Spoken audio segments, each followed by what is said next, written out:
35 minutos pasaron de las 7 de la tarde en todo el país. Ahora sí, nos toca el turno de la información. Soledad, ¿qué tenemos para hoy? Tenemos esto, mira, porque quiero contarle a los oyentes que darle más valor a la empresa puede ser posible. Dale el valor con planes médicos Omint para tus empleados. Somos especialistas en planes para empresas y hoy ofrecemos beneficios competitivos como atención médica online en 12 especialidades, salud mental sin copagos, ortodoncia sin límite de edad, gestiones 100% digitales, asistencia al viajero bonificado y una amplia cartilla con prestigiosos médicos y sanatorios a nivel nacional. Además, aprovecha un 30% de descuento en los primeros 4 meses. Ingresa en omint.com.ar y solicita asesoramiento para tu empresa. Omint, conectamos salud, calidad médica nacional. Superintendencia de Servicios de Salud, órgano de control, www.sssalud.gov.ar, 0800-222-72583, Registro Nacional de Entidades de Medicina Prepaga número 1336. Promoción válida en todo el territorio de la República Argentina, sujeta a normas de ingreso. No contemple ingresos de socios en empresas o WIC ya existentes. Se aplicará un descuento del 30% durante los primeros 4 meses, un 15% del quinto al noveno mes y un 10% del décimo al duodécimo mes. Hasta las 8 de la noche, CNN Economía y Actualidad. Con la conducción de Julieta Tarrés. En CNN Radio. AM950. Y ahora sí nos toca el turno de la segunda entrevista de este programa de martes. Y lo voy a saludar a Guido Sá, que es director de Economía de Fundar, que está en línea del otro lado. Hola Guido, buenas tardes. Julieta te saluda. ¿Qué tal, Julieta? Buenas tardes. ¿Cómo estás? ¿Tanto tiempo? Bien, ¿todo bien? ¿Vos? Excelente, un poco resfriada, pero saliendo de a poco. Tenemos muchos temas de los cuales podemos conversar. Hay, si querés, una batería de anuncios, de pequeños anuncios de hoy, pero también hoy tenemos el resultado de la balanza comercial, tuvimos inflación y canasta básica la semana pasada y así sucesivamente. ¿Por dónde te gustaría arrancar? Mira, en realidad por donde quieras, un poco todo tiene un poco relación con todo, Correcto. ¿no? En economía. Con lo cual, por donde te guste está bien. A mí me gustaría entender qué es lo que ven los economistas profesionales como vos, sobre todo que trabajás en una fundación, si es real que la economía argentina puede empezar a crecer a los índices que proyecta el gobierno en este sendero del plan económico que diseñó, teniendo en cuenta que tenemos, si querés, 2 flujos adicionales al campo que podrían traer divisas en el futuro. Uno podría ser vaca muerta y todo oil and gas, y el segundo, la minería. Hoy descubrimos que se acaba de aprobar, o nos enteramos de que se acaba de aprobar un 4º proyecto RIGI, y todo indicaría de que vamos en ese sendero. ¿Qué pensás vos? ¿Cómo ves los datos? Mira, yo creo que no hay que poner el carro delante del caballo, ¿no? Porque son auspiciosos todo el desarrollo de esos sectores que mencionás, oil and gas, minería. Pero vos lo decías, los datos que salieron hoy de intercambio comercial nos muestran que el superávit comercial de Argentina, en lo que va de 2025, estos primeros 4 meses, es la 5ª parte de lo que era el año pasado.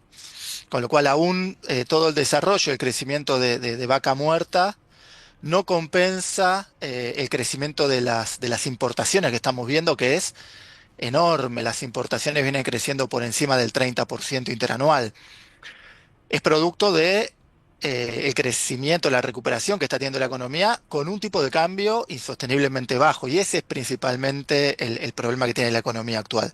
Ahora, si vos le preguntás esto al Ministerio de Economía o a algún funcionario que hoy esté ahí adentro, te dicen, bueno, el tipo de cambio es el que es porque hay oferta y demanda y hay un equilibrio que se acaba de dar luego de la salida del cepo. ¿Vos qué le respondés a ellos? Bueno, que no haya intervención del Banco Central directa en este momento no significa que el tipo de cambio sea sostenible, por varios motivos. Primero, porque acaban de recibir un desembolso importante del Fondo Monetario, y después porque el Banco Central también intervino de manera indirecta en los contratos de futuros de dólar. Esto significa que el Banco Central está dando todos los incentivos para que sea un buen negocio vender dólares de acá a las elecciones, pero sabemos que todos los inversores que están en pesos están todo el tiempo mirando de reojo el dólar, y pasadas las elecciones, o incluso un poquito antes, también se pueden dar vuelta de un momento a otro. Entonces hay que tomarlo con pinzas, ¿no? Esta falta de intervención del Banco Central con un tipo de cambio tan bajo. Bien, entonces vos decís que puede pasar como no, no hay una certeza respecto de eso. Tarde o temprano va a pasar, porque hay un indicador que es muy sencillo y muy palpable. Mientras sea más barato ir de vacaciones a Florianópolis que a Mar del Plata, en Argentina tenemos un problema. Fíjate cómo nos cuesta tanto exportar, empezamos a importar muchísimo. El reflejo de eso es que en lugar de ir de vacaciones a nuestras costas, vamos a las costas de Brasil porque es más barato. Claro. Eso se refleja no solo en turismo, sino en todos los sectores y ahí tenemos un problema. Bien, ahora volviendo al tema de los precios, recién vos mencionabas el tema del turismo, que quizás no tenga un peso fundamental en la canasta básica total o incluso en el IPC, pero vimos una desaceleración de la inflación en el mes pasado, estamos viendo que en mayo, por suerte, por ahora, los precios al menos de los alimentos no se aceleran demasiado en las primeras, o no se aceleraron en las primeras 2 semanas. ¿Qué proyección tenés vos y tus colegas respecto de lo que puede pasar en mayo y de cara a fin de año con los precios? Sí, mientras el dólar se sostenga, la inflación va a ir a la baja, no hay ninguna duda de eso. En Argentina miramos mucho al dólar para definir los precios. Y de nuevo, vuelvo al mismo problema. El dólar este precio del dólar, este tipo de cambio es insostenible porque no se basa en que nuestras exportaciones, la fuente genuina de dólares, financia lo que importamos o financia los intereses de la deuda, sino que lo venimos haciendo con el FMI, luego con el blanqueo, antes con el blanqueo de hecho. Ujú. Ahora los anuncios del gobierno van en la dirección de que van a intentar financiar parte de esto con los dólares que Con los los ahorros. argentinos tienen en el exterior, claro, en el exterior o bueno, en el colchón, en la caja de seguridad.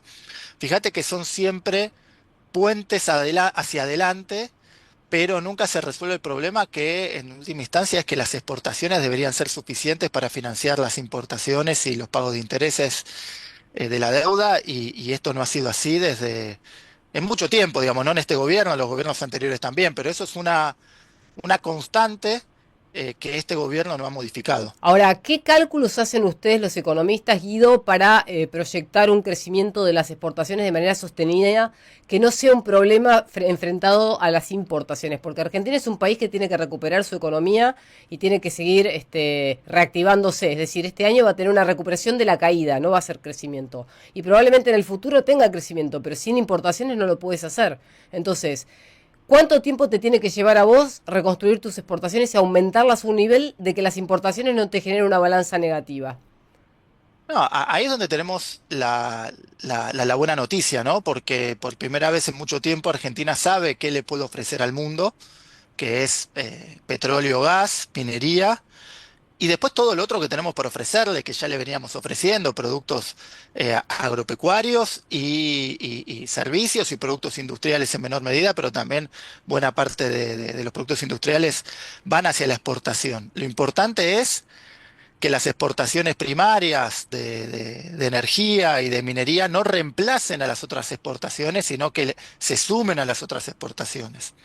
Y con este tipo de cambio, insisto con lo mismo, con este tipo de cambio, a la industria le cuesta mucho competir, pero no solo a la industria, también al sector agropecuario, históricamente muy competitivo en Argentina, le cuesta competir, a los servicios lo mismo. Bien. Con lo cual, la idea no es reemplazar unas exportaciones por otras, sino sumar todas las exportaciones, todo el potencial exportado de la Argentina para poder financiar el crecimiento.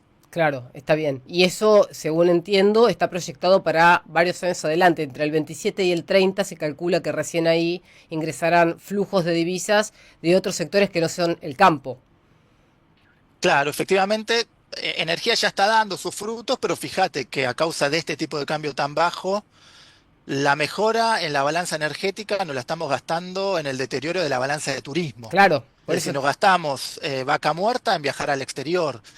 Y la verdad es que deberíamos usar vaca muerta para generar un crecimiento económico que permita, entre otras cosas, otro tipo de exportaciones, ¿no? Diversificar nuestra canasta de exportaciones. Ahora, muchas veces he escuchado soluciones, por ejemplo, le acabas de dar una como para modificar la balanza comercial de cara al futuro, pero pocas veces he encontrado soluciones, si querés, porque por ahí es un tema idiosincrático de la Argentina, a cómo lograr que el chip de una parte de la población, que creo que son 4 millones de personas, deje de vacacionar en el exterior, producto de que ha ahorrado toda su vida en dólares, porque ha pasado de que el tipo de cambio se va más arriba y puede caer un poco el turismo al exterior y aumenta el turismo del exterior, sea el emisivo, pero simplemente con preguntarle 2 veces a una familia que habitualmente viaja afuera, lo sigue haciendo a un costo más alto. Entonces yo no sé si ahí eso va a cambiar. ¿Vos crees que sí?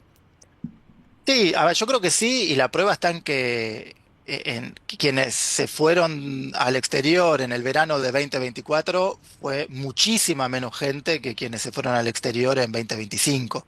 Bien, Fue una diferencia abismal.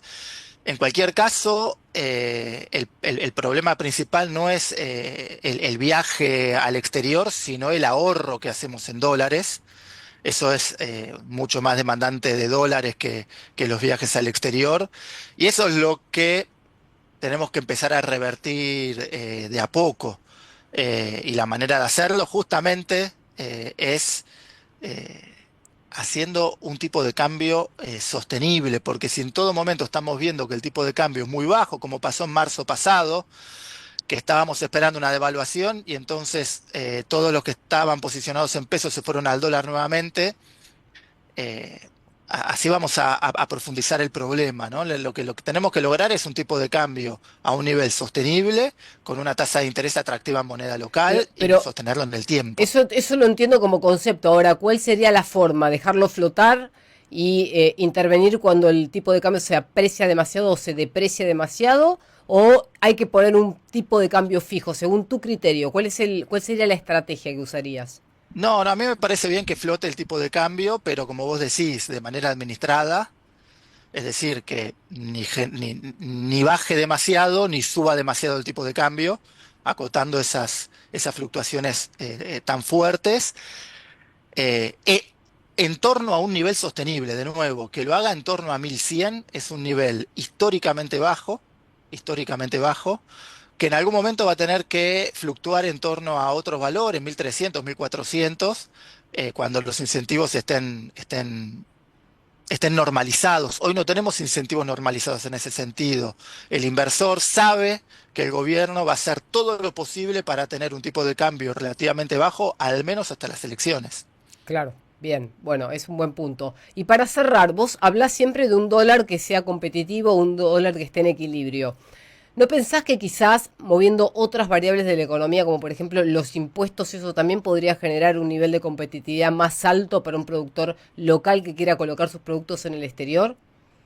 Sí, totalmente, totalmente. En Fundar tenemos una propuesta de reforma tributaria que modifica sustancialmente la estructura impositiva argentina. Entre otras cosas, proponemos eliminación de retenciones, por ejemplo. Bien, Pero fíjate que el tipo de cambio más bajo tiene que ser el resultado de todo eso, no el inicio, porque hoy una empresa tiene tipo de cambio bajo, impuestos altos, todavía tiene burocracia alta, todavía no se ha avanzado mucho en la desburocratización, tiene costos logísticos muy elevados por falta de inversión en infraestructura, costo de financiamiento también elevado por el sistema financiero que tenemos en Argentina. Es un cóctel muy difícil de sobrellevar. Entonces, a medida que bajamos impuestos, desburocratizamos, mejoramos la infraestructura para bajar los costos logísticos y mejoramos nuestro sistema financiero para poder financiarnos a tasas más bajas, todas esas reformas naturalmente van a llevar el tipo de cambio más abajo, claro. pero como consecuencia de eso, no como inicio. Bien, excelente. Gracias por tu tiempo, Guido, como siempre. No, Julieta, gracias a vos. Un abrazo. Ahí lo escucharon a Guido Sac, él es director de Economía de Fundar, que es una fundación que se dedica al análisis económico, entre otras cosas, y tiene una mirada diferente a lo que habitualmente escuchamos respecto del tipo de cambio, de lo que tiene que pasar con, por ejemplo, la productividad en la Argentina, de lo que tiene que pasar con la balanza comercial y de los precios, en este caso del turismo. Si le preguntamos al gobierno, Soledad, en este momento, te van a decir, mirá, si el dólar tiene que estar bajo y la gente quiere vacacionar en el exterior, y bueno, algo en desequilibrio puede haber, pero en algún momento eso se pone en equilibrio cuando el productor que genera viajes en el interior de la Argentina acomoda sus precios en función de lo que necesita el consumidor o en línea con lo que está dispuesto a pagar el bolsillo del consumidor argentino. Hoy me contaban un ejemplo de un grupo de amigas que habían pedido cotización para viajar al interior, que no recuerdo cuál era el destino local, pero era un destino no muy lejos, y viajando a Río se ahorraban como 300.000 pesos por persona. Tiene o sea, que gastaban haber esos dos ajustes, ¿no? Bueno, el tema es que también, si vos le preguntás a la industria del turismo, que tendremos que hacer una nota con alguien del sector y me parece interesante y válido, te dicen, bueno, nosotros pagamos tanto por ciento de impuestos, y cuando vos desmenuzás un pasaje doméstico, lo mismo, y cuando ni hablar cuando lo desmenuzás en el exterior. En una época, ahora hay que revisar si la desburocratización, así se dice, del pasaje al exterior, no quedó con menos impuestos, pero en un momento eran casi el 90% del pasaje impuestos. Sí. Sí, porque tenías que pagarle impuestos a todo el mundo y solamente el 25% era para pagar impuestos en el exterior. Entonces ahí hay un desajuste enorme y el que paga el pasaje al exterior está dispuesto a hacer ese gasto porque está convencido de que va a ir y va a gastar sus dólares ahorrados. El tema es el que, como decía recién Guido, elige las vacaciones de verano, entre ir a la costa local o ir a la costa del país vecino.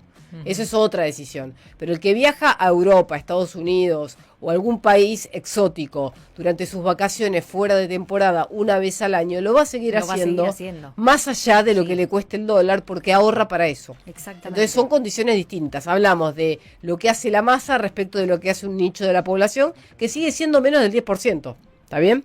Son las 7:52 de la tarde, hacemos una pausa, enseguida volvemos. Hasta la